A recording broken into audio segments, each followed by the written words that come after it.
한 번 사는 인생, 그래서 누구나 위기를 극복하고 성공적인 삶을 살고 싶어 합니다. 우리 예수님께서 이 땅에 오신 이후 요한복음 10장 10절에 기록한 대로 양으로 하여금 생명을 얻고 그 생명을 더욱 풍성케 하기 위해서입니다. 그러므로 당연히 예수님께서 어떤 위기 속에서도 성공할 수 있는 비결을 가르쳐 주십니다. 오늘 본문 말씀이 바로 그것입니다. 예수께서 말씀하십니다. 보라, 내가 너희를 보냄이 양을 이리 가운데로 보낸가 같도다. 그러므로 너희는 뱀같이 지혜롭고 비둘기같이 순결하라. 너무나 귀한 말씀입니다. 정말 둘러보면은 쉬운 것이 하나도 없는 세상입니다. 무시무시한 세상에서 정말 하루하루를 살아가는 것이 우리들입니다. 그러므로라는 접속사가 있습니다. 이 그러므로라고 하는 것은 그러니까 무시무시한 세상, 위험한 세상, 위기와 고난이 끝도 없이 반복되는 세상을 살아가야 하니까 라는 뜻입니다. 그러니까 어떻게 하라? 뱀처럼 지혜롭고 비둘기같이 순결해야 한다는 것입니다. 세상이 위험하면 위험할수록, 위기가 극심하면 극심할수록 뱀처럼 더욱더욱 지혜로워지고 또 비둘기처럼 더욱더욱 순결해져야 한다는 것입니다. 지혜의 근본은 여호와 하나님을 경외하는 데서 옵니다. 그죠? 지혜의 근본은 여호와를 경외함이라 이렇게 얘기했습니다. 그런데 지혜로우라고 하면서 왜 하필이면은 뱀처럼이라는 말을 했을까요? 예수님처럼 지혜로워라, 다윗처럼 지혜로워라 하지 아니하고 뱀처럼, 사탄처럼 지혜로워라 이렇게 말씀하셨을까요? 자, 여러분들에게 질문합니다. 세상에서 살아오면서 선이 이깁니까? 아니면 악이 이깁니까? 우리는 선한 것이 이기는 것을 그렇게 많이 보지 못했습니다. 그죠? 악이 기승을 떠는 시대, 악이 꼭 이기는 것 같습니다. 그런데 절대로 아니라는 것을 마음에 새기셔야 합니다. 악은 언제나 상대방을 파괴하기 위해서 준비를 합니다. 뱀이 상징하는 바는 사탄이죠. 사탄은 파괴의 영입니다. 파괴의 영. 무별 위에 좌정하리라, 모든 사람 위에 내가 내 자리를 높이리라, 나아가서는 지극히 높은 자와 비기리라, 하나님과 한번 겨뤄서 이기리라.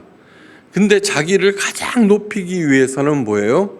사람들을 전부 다 파괴해야 되고 그 위에 군림해야 됩니다. 그래서 사탄이 파괴의 영이 된 것입니다. 그렇기 때문에 사탄은 우는 사자처럼 호시탐탐 언제 어디서나 상대방을 파괴하기 위해서 준비합니다. 준비. 그래서 악이 선을 이긴다가 아니라 준비된 자가 준비가 안 된 자를 이긴다라는 것이 훨씬 더 정확합니다. 그래서 예수님께서 하시는 말씀이 뱀처럼 지혜로워하라. 그러니까 언제 어느 때든지 준비하거라 라는 뜻이 있습니다. 자, 훈련, 준비. 이것이 지혜라는 말에 이미 담겨져 있습니다. 지혜를 헬라어로 프로니모스라고 하는데, 프로네오라는 동사에서 유래한 것입니다. 프로네오라고 하는 것은 뭐냐 그러면은 그 단어 자체가 심적 훈련을 하다는 것입니다. 심적 훈련을 하다. 네. 애정을 기울이고 주목을 하고 심적 훈련을 해서 얻어지는 통찰력과 슬기를 프로니모스라고 합니다. 예. 그 다음에 심적 훈련을 통해서 얻어드는 실질적인 기술과 예리함을 얘기합니다. 그러니까 뱀처럼 지혜로워라 라고 하는 것은 그 훈련을 통해서 통찰력과 슬기와 기술과 그 날카로움 이러한 것들을 준비하라는 뜻입니다. 네. 그 다음에 두 번째가 뭐예요? 비둘기처럼 순결하라는 것이죠. 비둘기처럼 순결하라. 여러분, 순결이라고 하는 것은 무엇이냐 하면은 깨끗하고 순수하고 그 다음에 거기에다가 한 가지 더 덧붙이는 것이 단순하다는 뜻이 있습니다. 단순하다. 잔머리를 굴리지 말라는 얘기입니다. 잔머리를 굴리지 말라. 순결은 아케라이오스라고 하는데 섞이지 않고 단순하고 순진한 것을 얘기합니다. 그러니까 이 얘기는 뭐냐 그러면은 가장 중요한 것은 언제 어느 때든지 순결하라는 얘기입니다. 예. 그 위에 준비를 통해서 훈련을 통해서 지혜로운 것을 쌓는 것. 이것이 어떤 상황에서도 어떤 위기에서도 준비해야 하는 우리가 갖춰야 하는 것입니다. 그렇게 할 때 만난을 이기고 성공적인 삶을 살 수가 있습니다. 기업의 생명, 대기업들 어마무시한 대기업들 많죠, 그죠? 그 기업의 생명은 대략 어느 정도일까요? 학자들은 18년 정도라고 보고 있습니다. 그래서 100년 이상 살아남은 기업은 전 세계적으로 손에 꼽을 정도입니다. 그런데 중국에는 500년 이상 명성을 떨치면서 오늘도 계속 성장하는 그런 엄청난 기업이 있는데 그 기업의 이름은 류비지라는 기업입니다. 류비지. 여섯 육자에 반드시 필자에 집 거자를 쓰는데 6가지 반드시 있는 원칙이 있는 집이라는 뜻입니다. 명나라 가정 황제 때인 1530년에 창건되었습니다. 1530년. 원래 주점으로 시작했다가 현대는 중국 전통 음식을 만드는 기업으로 업종을 바꾸어서 번창일로를 겪는데 여러분 500년 동안 중국에서 무슨 일이 일어났습니까? 엄청나죠. 거기에 공산혁명까지 일어났습니다. 공산주의가 제일 싫어하는 게 기업가죠. 그럼에도 불구하고 살아남았습니다. 그런데 이 기업이 성공할 수 있는 비결이 바로 그 기업 이름 위에 담겨져 있습니다. 첫째, 곡식은 반드시 최상품을 골라라. 원래 주점으로 시작했습니다. 누룩은 반드시 최상품을 사용하거나 그릇은 언제나 깨끗해야 한다. 술병은 반드시 아름다워야 한다. 연료는 반드시 충분해야 한다. 6번째, 물은 가장 깨끗한 최상의 것을 사용해야 한다. 500년 동안 이 원칙을 무너뜨린 적이 없었습니다. 류비주의 성공 비결이 또 하나 있는데 창립 규정 제2조인 불용삼야라는 조문에 있습니다. 삼야라고 하는 것은 친척, 외척, 처족을 얘기합니다. 그러니까 친척, 외척, 처족은 물론 친자식까지 회사 안에 들여서는 절대로 안 된다는 것입니다. 후계자는 반드시 종업원 중에서 선발하여 오랫동안 철저한 훈련을 거쳐서 회사를 물려주었습니다. 그런 전통에서 종업원들은 어떻게 해요? 회사를 자기의 집처럼 생각하면서 소망을 갖고 열심히 일을 했습니다. 이 기업이 하나님을 모르지만 뱀처럼 지혜롭고 비둘기처럼 순결한 그 한결같은 원칙을 지켜왔다는 것입니다. 원칙에 충실한 것만이 살아남고 본질에 충실한 것만이 살아남습니다. 개인이나 가정이나 기업뿐만 아니라 특히 주님의 몸된 교회는 원칙과 본질에 충실해야 합니다. 그래야 살아남을 뿐만 아니라 그런 교회를 통해서 하나님의 은혜가 성도들과 세상에 흘러 넘치게 됩니다. 어떤 사람이 와서 예수님께 자랑합니다. 저 하나님의 성전을 보십시오. 얼마나 대단합니까? 저 웅장한 미석과 문들을 보십시오. 저 화려한 보석들과 정교한 기구들을 보십시오. 엄청나지 않습니까? 그러자 예수님께서 조용히 말씀하셨습니다. 너희 보는 이것들이 날이 이르면 돌 하나도 돌 위에 남지 않고 다 무너뜨리우리라. 누가복음 21장 6절 말씀입니다. 예루살렘 성전은 이 지상에서 하나님께서 거하시기 위해서 성별하신 가장 거룩한 장소입니다. 그런데 그 하나님의 성전이 철저하게 무너진다는 것입니다. 무너뜨리우리라는 말은 파괴시켜 버리겠다는 것입니다. 누가? 하나님 자신이. 왜요? 성전의 본질을 상실했기 때문입니다. 주의 몸된 교회 원칙과 본질을 잊어서는 절대로 안 됩니다. 절대로 안 됩니다. 언제나 지금 늘 말씀드리죠, 그죠? 그 대단한 에베소 교회도 예루살렘 교회도 지금 흔적도 없이 사라졌습니다. 언제부턴가 그 본질과 원칙을 상실했을 때 사람들이, 그죠? 이렇게 나타나서 엉뚱한 사람들이 나타나서 그것을 흔들 때 자연이 무너졌습니다. 예수님께서 여러 재앙과 역경을 어떻게 대처하고 이기는 방법, 그 올바른 방법이 무엇이며 나와 교회가 무너지지 않게 하는 유일한 길, 재앙을 면하는 유일한 길이 무엇인지 가르쳐 주십니다. 다시 말씀드리지만 본질을 알아야 되고 원칙으로 돌아가셔야 합니다. 영적으로 성장하는 것, 성전을 성전답게, 교회를 교회답게, 자녀는 자녀답게, 목사는 목사답게 될 때에 어떤 재앙, 어떤 위기도 극복할 수 있다는 것. 그래서 주의 몸된 교회에 하나님의 은혜만이 넘치게 만드는 것. 세상은 우리가 어떻게 할 수가 없습니다. 그죠?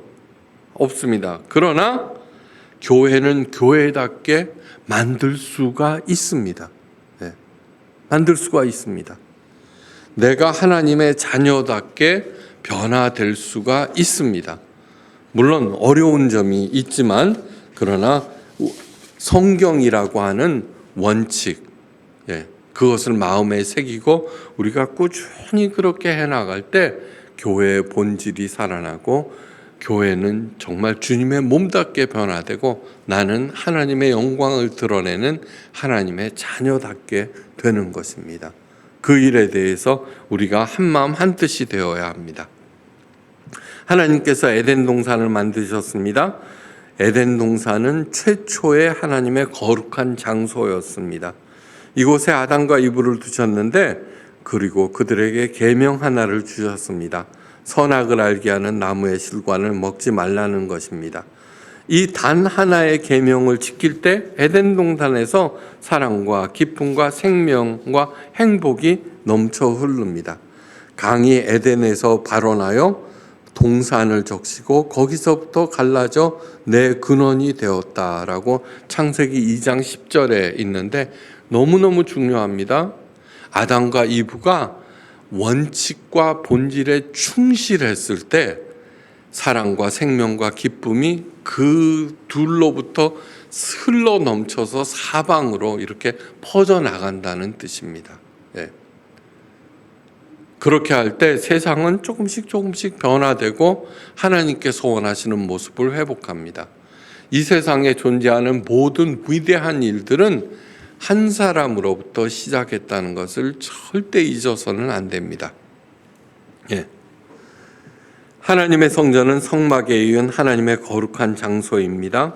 그런데 여전히 저 가운데 사는 사람들은 하나님의 성전의 본질을 망각하고 하나님의 성전마저 강도의 속을 장사꾼의 남장판으로 만들어서 종신토록 아우성치며 살아가게 된 것입니다. 예. 그저 성전의 화려함과 웅장함만을 자랑하는데 그것을 유지하고 또 이어나가기 위한 일반 백성들의 탄식 소리는 아무도 듣지 않는다는 얘기입니다. 사람들이 얼마나 아파하는지 우리 예수님께서 한 사람 한 사람의 생명을 귀하게 여기고 고통을 걱정했듯이 우리 교회가 해야 할 일이 바로 그것이라는 얘기입니다. 우리가 할 일이 그다지 힘들지 않다는 것. 왜요?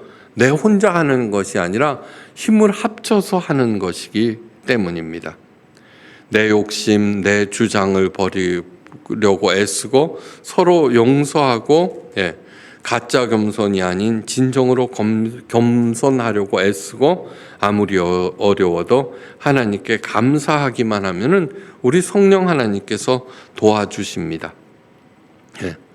그렇게 하다 보면 어느새 우리 교회는 에덴 동산으로 서서히 변화되어서 하나님의 은혜와 축복이 샘솟아서 우리 모두를 행복하게 만들고 주변을 따뜻하게 할 것입니다. 그저 차근차근 이렇게 해나가시면 됩니다. 뭐 대단한 건 아닙니다. 제가 늘 말씀드리지만 신앙생활에서 가장 배제해야 되는 것은 비장함이라고 하는 것. 두 번째로는 뭐냐 그러면 미혹을 받지 말아야 합니다. 사람들을 삼가라 그렇게 예수님께서 말씀하셨는데 이 얘기는 미혹을 받지 말라는 얘기입니다. 첫째는 뭐예요? 뱀처럼 지혜롭고 비둘기처럼 순결하라. 비둘기와 같은 순결함이 모든 것의 가장 기초가 된다는 것. 이것이 바로 원칙과 본질에 충실한 건데 두 번째로는 미혹을 받지 마셔야 합니다. 누가복음 21장 8절에 훨씬 더 자세하게 나와 있는데 미혹을 받지 않도록 주의하라. 많은 사람이 내 이름으로 와서 이르되 내가 그러라 하며 때가 가까웠다 하겠으나 저희를 쫓지 말라. 미혹을 받지 않도록 주의하라고 신신당부를 합니다. 세 번째는 무엇이냐 하면은 두려워하지 않는 것입니다. 두려워하지 않는 것. 여기 오늘 본문에서도 회를 넘겨줄 때 어떻게 또는 무엇을 말할까 염려하지 말라. 그때 너희에게 할 말을 주시리니 말하는 일은 너희가 아니라 너희 속에 말씀하시는 이 곧 너희의 성령 아버지의 성령이니라고 말씀하십니다. 누가복음에는 더 자세하게 나와 있습니다. 난리와 소문을 들을 때 두려워 말라. 설사 엄청난 재앙이 임한다고 할지라도 그 재앙이 중요한 것이 아니라 내 태도, 그 재앙과 고난을 맞이하는 내 자세가 굉장히 중요하다는 것입니다. 우리 주님께서 친히 격려하십니다. 이 일이 도리어 너희에게 증거가 되리라. 신앙으로 인하여 어려움을 당하고 주님으로 인하여 왕따를 당하고 손해를 보더라도 당당하셔야 합니다. 이 고난과 어려움이 오히려 증거가 되기 때문입니다. 무슨 증거? 주님께서 친히 약속하셨습니다. 나를 인하여 너희를 욕하고 핍박하고 거짓으로 너희를 거스려 모든 악한 말을 할 때 너희에게 복이 있나니 기뻐하고 즐거워하라. 하늘에서 너희 상이 큼이니라고 마태복음 5장 11절에서 12절에 나와 있습니다. 주님의 이름을 위하여 당하는 고난은 누구보다도 큰 상급이다. 여러분 십자가라고 하는 것, 우리 그런 말, 아유 저 남편이 저 자식들이 나에게 십자가예요. 이렇게 하는 사람 많죠, 그죠? 근데 그 십자가가 아닙니다. 그냥 나무 토막입니다. 십자가가 되기 위해서는 어떻게 해야 되냐 그러면 그것을 주님의 이름으로 감당해야 되는 것입니다. 주님, 예수님이라고 하는 그 자체가 생명의 원천이므로 어떠한 어려움, 어떠한 고난, 어떠한 슬픔이라도 예수님의 이름으로 감당할 때 그 고난이 크면 클수록 생명이 흘러 넘치게 되어 있다는 것. 그것이 모든 삶의 가장 기본적인 틀이 된다고 하는 것. 그러니까 뭐냐 그러면 힘들다고 십자가가 아니라 어떠한 십자가도 예수 그리스도의 이름으로 질 때만이 십자가가 되고, 근데 그 십자가는 오히려 나에게 고난과 어려움을 주는 것이 아니라 생명을 준다라고 하는 것. 바로 그것이 증거가 된다. 예수님께서 마지막으로 사도행전 1장에서 내 증인이 되라고 하셨죠. 그러니까 어떤 일을 만나도, 아무리 슬픈 일, 어려운 일, 힘든 일을 만나도 그것을 하나님의 처사로 받아들일 때 이것은 하나님께서 내게 준 일이야라고 받아들이고 깊이 생각에 들어가면은 그 어려운 일, 슬프고 힘든 일을 통해서도 하나님의 생명의 메시지를 받고 오히려 내가 살아난다라고 하는 것. 그럴 때 바로 그것이 십자가 신학이 된다라는 것을 잊지 마시기 바랍니다. 네 번째로는 걱정하지 마시기 바랍니다. 걱정하지 말라. 잘 돌지 않는 머리로 살 길을 찾아 책략을 꾸미고 술수를 쓰지 마십시오. 그러므로 너희는 변명할 것을 미리 연구하지 않기로 결심하라. 내가 너희의 모든 대적이 능히 대항하거나 변박할 수 없는 구제와 지혜를 너희에게 주리라고 누가복음에서 구체적으로 말하고 있습니다. 오늘 너희에게 할 말을 주시겠는데 그것은 아버지의 성령이라고 말씀하셨습니다. 하나님께서는 성령을 통해서 언제나 살 길을 허락하여 주십니다. 살 길을 허락. 여러분, 미로 있죠? 미로는 어떻게 찾죠? 미로가 뭐예요? 살 길이 없다라고. 근데 살 길을 알기 위해서는 위에서 바라보면 보입니다. 위에서. 바로 하나님의 시각을 가질 때 어떤 복잡한 미로라도 그 출구를 찾을 수 있다는 것.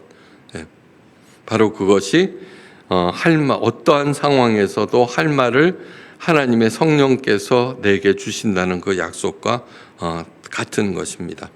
그리고 주님의 약속을 믿고 인내하면서 나아가는 것. 주님께서 약속하십니다. 너희 머리털 하나도 상치 않게 하리라. 너희의 인내로 너희 영혼을 얻으라고 당부하고 계십니다. 예수님의 약속을 굳게 붙잡고 본질로 하나님께로 돌아갈 때, 그래서 이 땅에서 죽어가는 생명도 살아나고 그 원칙을 지키고 본질에 충실할 때 점점 그 살아난 생명이 풍성해지는 복까지 누리게 됩니다. 기억하십시오. 아무리 어려운 세상에서도 뱀같이 지혜롭고 훈련과 준비를 하라는 얘기입니다. 비둘기처럼 순결하라. 어떠한 상황에서도 더러운 것과 섞이지 아니하고 순전하고 단순하게 하나님의 사랑으로 무진할 때 어떠한 위기도 능히 이겨내고 마침내는 30배, 60배, 100배의 결실을 맺는 성공적인 삶이 될 것입니다. 하나님의 자녀로서 하나님 복의 통로가 되어서 사방을 따뜻하고 풍성하게 적시는 저와 여러분, 또 우리 교회 되시기를 주의 이름으로 축원합니다.